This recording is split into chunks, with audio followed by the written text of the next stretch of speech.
Welcome back to Tea Talk with Tara. I got some stuff to get off my chest. So I'm reading The Alchemist, and I'm on the part where Santiago has went through this journey of meeting different people and learning different languages through connection, through awareness, through communication. And everywhere he goes and whoever he talks to, he picks up something and learns something from it. And during this part of the book, he's along the caravan heading to Egypt because he wants to get to his treasure. And in doing so, he's able to become aware of things around him and what to become focused on. And he's picking up more language of the world and of people through observation. He's now at the oasis where they're looking for the alchemist, and he comes upon this woman.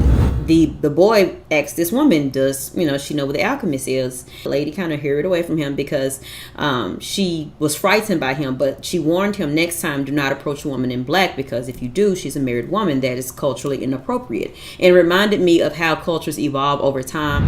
Like, women traditionally held on to these ideas due to how people thought before them, but as they continue to elevate and evolve, they grew out of it or added something to it. And that's kind of what it feels like when I talk about black culture. Black culture is an evolution of the past, and learning more about my people, learning more about where we come from, it also made me realize how we all work better together.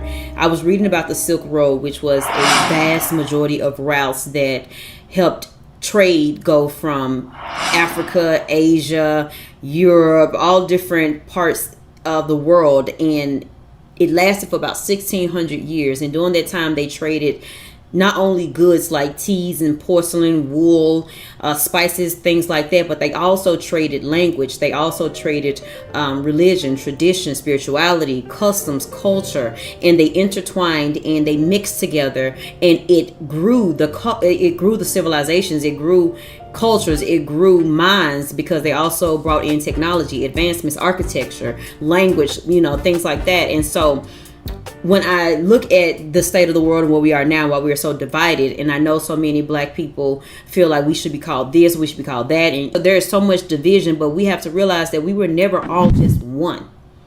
We were never created to believe the exact same thing. We were never boxed into one culture. We all got something from other cultures, and we also evolved from what we went through our tribes, through our home, through whatever we went through is the story that we tell, that we also implement into our culture. The only thing about it is that there are similarities among culture, mainly because of the access of the Silk Road. The Silk Road gave everybody something from someone else, and that's what black culture is. That's what other cultures are. We have intertwined and worked together so much so that it grows us and makes us better. Any type of division never really worked out for us. We can all really learn something from one another if we actually take the time to respect people for what they believe in, understand people and where they come from, and stop assuming that you know someone based off of rhetoric that has been constantly repeated, that also has been debunked.